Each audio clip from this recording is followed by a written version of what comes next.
নমস্কার, সোজা সাপটা সুব্রতয় আপনাদের স্বাগত জানাই। মমতা বন্দ্যোপাধ্যায় যে অপরাজেয় নয় রাজনীতিতে, এটা শুভেন্দু অধিকারী 2021 সালে নন্দীগ্রাম বিধানসভায় মমতাকে হারিয়ে প্রমাণ করে দিয়েছে।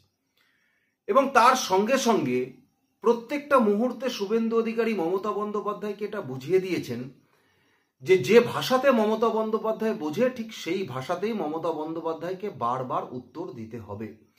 দেখুন, আজকের দিনটা না মমতা বন্দ্যোপাধ্যায়ের কাছে অত্যন্ত আবেগের দিন। যদিও মমতা বন্দ্যোপাধ্যায়ের মাথা থেকে পা অব্দি শরীরের সমস্ত অঙ্গ প্রত্যঙ্গ হাড় ভাঙা এবং তিনি জীবন্ত লাশ হয়ে ঘুরে বেড়াচ্ছে, মমতা বন্দ্যোপাধ্যায় নিজেই বারবার বলে। সুতরাং সেই আবেগ অনুভূতি মমতা বন্দ্যোপাধ্যায় কতটা উপলব্ধি করতে পারবে সেটা তার জীবন্ত লাশই একমাত্র বলতে পারবে। তবে আজকে বিধানসভায় যেটা হয়েছে, যার উপরে ভিত্তি করে মমতা বন্দ্যোপাধ্যায় অবশ্যই একবার হলেও স্মরণ করবে সেই মমতা বন্দ্যোপাধ্যায়ের সংসদে দাঁড়িয়ে যেভাবে স্পিকারের মুখের উপরে কাগজ ছুঁড়ে মেরেছিলেন এবং সেটাকে তৃণমূল কংগ্রেসের প্রত্যেকে বাহবা জানিয়েছিলেন, ঠিক একই ইতিহাস ঘটল মমতা বন্দ্যোপাধ্যায়ের বিরুদ্ধে। আজকে মমতা বন্দ্যোপাধ্যায় যাকে স্পিকার হিসাবে চিহ্নিত করে বিধানসভায় বসিয়ে রেখেছেন, যিনি প্রত্যেকটা সময় মমতা বন্দ্যোপাধ্যায়ের কথা মতো হিসু করতে যান, আবার মমতা বন্দ্যোপাধ্যায় বললে হিসু চেপে রেখে বসে থাকেন, সেই ভদ্রলোক বিমান বন্দ্যোপাধ্যায়ের দিকে নাকি কাগজ ছুঁড়ে মেরেছেন শুভেন্দু অধিকারী। এই অভিযোগে নাকি আজকে বিধানসভায় শুভেন্দু অধিকারী সহ আরো বিজেপির 3 জন এমএলএ কে সাসপেন্ড করা হয়েছে 30 দিনের জন্য। শুভেন্দু অধিকারী, অগ্নিমিত্রা পাল, বঙ্কিম ঘোষ এবং বিশ্বনাথ কারক, এই 4 জনকে আগামী 30 দিনের জন্য বিধানসভা থেকে সাসপেন্ড করা হয়েছে। যদি শুভেন্দু অধিকারীর কাছে একটা নতুনত্ব কিছু না, এই নিয়ে শুভেন্দু অধিকারী প্রায় 5 বার সাসপেন্ড হলেন বিধানসভা নিয়ে। কিন্তু প্রশ্ন হলো যে সরস্বতী পুজো নিয়ে যখন মুলতুবি প্রস্তাব আনে ভারতীয় জনতা পার্টির পক্ষ থেকে এবং অগ্নিমিত্রা পাল সেই প্রস্তাব পাঠ করছিলেন এবং প্রস্তাব পাঠের পর যখন সেই নিয়ে আলোচনা চাইছিলেন, কারণ যোগেশচন্দ্র চৌধুরী ল কলেজে যেভাবে পুলিশ দিয়ে সরস্বতী পুজো হয়েছে তার উপর ভিত্তি করে যে আলোচনা চাইছিলেন, সেই আলোচনাতে বিমান বন্দ্যোপাধ্যায়ের না ছিল, আলোচনা করা যাবে না। তবে এই পশ্চিমবঙ্গের বিধানসভা এমন একটা বিধানসভা, মমতা বন্দ্যোপাধ্যায়ের সময় আমরা দেখেছি যে এই বিধানসভার স্পিকার প্রত্যেকটা মুহূর্তে শুধুমাত্র মমতা বন্দ্যোপাধ্যায় যা ডিকটেট করে সেটাই করে। নিজস্ব চিন্তা ভাবনা, নিজস্ব বুদ্ধি কোনোদিনই তিনি বিধানসভায় প্রয়োগ করে না। মমতা বন্দ্যোপাধ্যায় যা আগে থেকে বলে দেয় তিনি ঠিক সেটাই করেন, না কম করেন না বেশি করেন। এমনকি দেখেছি এর আগেও 2 জন বিধায়ককে তিনি বিধানসভাতেই শপথ বাক্য পাঠ করিয়ে দিয়েছিলেন, যেটা আইনের বাইরে। তো সেই অর্থে গিয়ে, সেই জায়গায় গিয়ে যখন বিমান বন্দ্যোপাধ্যায় ভারতীয় জনতা পার্টির বিধায়কদের দ্বারা সেই মুলতুবি প্রস্তাবের আলোচনায় না করে, সেই সময় নাকি শুভেন্দু অধিকারী ওয়েলে নেমে বিক্ষোভ করেন এবং তার হাতে যে কাগজ ছিল, যে কার্যসূচি বিধানসভায়, সেই কার্যসূচি ছিঁড়ে নাকি বিমান বন্দ্যোপাধ্যায়ের টেবিলের দিকে ছুঁড়ে মেরেছেন। তাতে তৃণমূল কংগ্রেসের বর্ষিয়ান নেতা শোভনদেব চট্টোপাধ্যায় বলছেন একজন বিরোধী দলের নেতার কাছ থেকে এরকম ব্যবহার নাকি কখনো আশা করেনি। তার মানে এর থেকে আরো ভালো ব্যবহার তারা আশা করেছিল বিরোধী দলের কাছ থেকে। দেখুন, এখন তৃণমূল কংগ্রেস এমন একটা দল, যে দল সবসময় ভালো ব্যবহার আশা করে সবার কাছ থেকে, কিন্তু প্রত্যেকটা ক্ষেত্রে তাদের যে ব্যবহার, যে উগ্রতা সব ক্ষেত্রে প্রকাশ পেয়েছে, এটা আমরা বারবার দেখেছি। কিন্তু বিরোধী দলের নেতা হিসাবে, বিরোধী দলনেতা হিসাবে শুভেন্দু অধিকারীর যা কাজ আজকে তিনি করেছেন, যখন দাঁড়িয়ে একটা বিধানসভার স্পিকার পার্সিয়ালিটি করে, একটা বিধানসভার স্পিকার শুধুমাত্র শাসক দলের কথায় উঠে বসে, সেখানে তার টেবিলের দিকে কাগজ ছুঁড়ে মেরেছে, এটা অনেক ভদ্রতাই দেখিয়েছে। বরং দরকার ছিল কাগজটা তার মুখ অব্দি গুজে দেওয়া, তার মুখ অব্দি গুজে দেওয়া।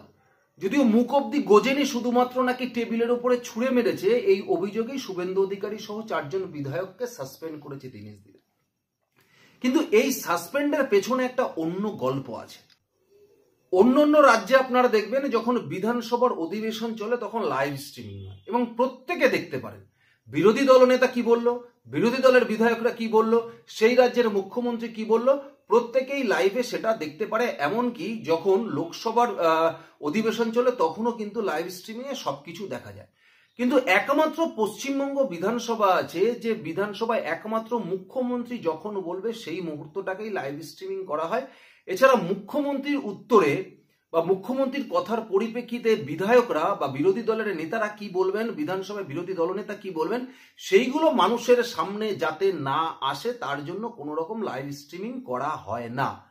সুতরাং আগামীকাল যেহেতু এই বিধানসভার প্রস্তাব পাঠ করেছিলেন রাজ্যপাল, সুতরাং সেই রাজ্যপালের বক্তব্যের উপরে ভিত্তি করে আগামীকাল মমতা বন্দ্যোপাধ্যায় বিধানসভায় তার বক্তব্য রাখবেন।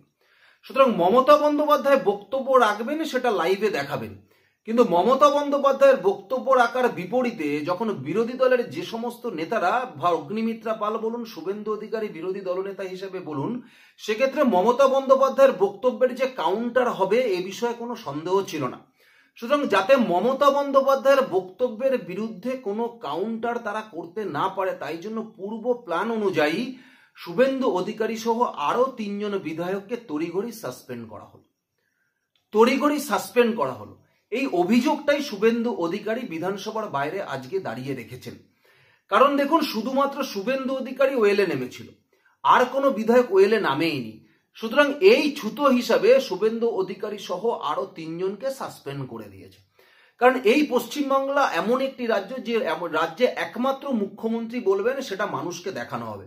সুতরাং মুখ্যমন্ত্রী কি ঠিক বললো কি ভুল বললো সেটা ধরিয়ে দেওয়ার জন্য বা বিধানসভায় বিরোধী দলনেতা বা বিধানসভায় বিরোধী যারা এমএলএ আছে তারা যে কথাগুলো মুখ্যমন্ত্রীর পাল্টা প্রশ্নের উত্তরগুলো দেবে বা মুখ্যমন্ত্রীকে পাল্টা প্রশ্ন করবে এবং সেই প্রশ্নে মুখ্যমন্ত্রী যে উত্তর দেওয়ার মতো জায়গা থাকবে না, তার জন্য এই বিধানসভায় মুখ্যমন্ত্রী বলার পরে কেউ যাতে বলতে না পারে বা মুখ্যমন্ত্রীর বাদ দিয়ে অন্য কারোর যাতে লাইভ স্ট্রিমিং করা না যায়, সেই ব্যবস্থা এই বিধানসভার স্পিকার প্রত্যেকটি মুহূর্তেই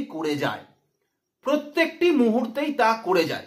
সুতরাং যারা যারা আজকে শুভেন্দু অধিকারীর এই কার্যপ্রণালী নিয়ে কথা বলেছেন তৃণমূল কংগ্রেসে, তারাই একটা সময় মমতা বন্দ্যোপাধ্যায়কে সমর্থন করেছিলেন লোকসভায় দাঁড়িয়ে স্পিকারের মুখের উপরে কাগজ ছুঁড়ে মারা। একটা সময় তারাই মমতা বন্দ্যোপাধ্যায়কে সাপোর্ট করেছিলেন যখন সংবিধানের দোহাই দিয়ে মমতা বন্দ্যোপাধ্যায় দলবল নিয়ে বিধানসভা ভাঙচুর করেছিল। তখন যদি মমতা বন্দ্যোপাধ্যায় এটা ঠিক করে থাকে, তাহলে আজকের দিনে দাঁড়িয়ে শুভেন্দু অধিকারী তো ঠিকই করেছে, বরং শুভেন্দু অধিকারী উচিত ছিল সেই কাগজগুলো শুধুমাত্র বিমান বন্দ্যোপাধ্যায়ের টেবিলের দিকে ছুঁড়ে মারা না, বিমান বন্দ্যোপাধ্যায়ের মুখ লক্ষ্য করে তার মুখের দিকে ছুঁড়ে মারা উচিত ছিল। কারণ আমি মনে করি বিধানসভার এই মুহূর্তে যিনি স্পিকার হয়ে একটা দলের দালালি করছে, তার কাছে সেই কাগজে তার টেবিলে না, তার মুখে ছুঁড়ে মারা উচিত, কারণ এটা তারই যোগ্য। সুতরাং আজকের দিনে দাঁড়িয়ে মমতা বন্দ্যোপাধ্যায় এটা খুব ভালো করে বুঝে গেছে যে ভারতীয় জনতা পার্টিতে ক্ষেত্রে বিরোধী দলনেতা হিসেবে Suvendu Adhikari tit for tat নীতি নিয়েছেন। যে ভাষায় মমতা বন্দ্যোপাধ্যায় বোঝে, যে ভাষায় মমতা বন্দ্যোপাধ্যায় উত্তর দেবে, ঠিক সেই ভাষাতেই মমতা বন্দ্যোপাধ্যায়কে বোঝানো হবে, আর ঠিক সেই ভাষাতেই মমতা বন্দ্যোপাধ্যায়কে প্রশ্ন করা হবে, সেই ভাষাতেই মমতা বন্দ্যোপাধ্যায়কে উত্তর দেওয়া হবে। আপনারা কি মনে করেন, শুভেন্দু অধিকারী যেটা করেছে ঠিক করেছে কিনা? যেটাই আপনারা মনে করেন অবশ্যই আমাকে কমেন্টস বক্সে জানাবেন। ধন্যবাদ, নমস্কার।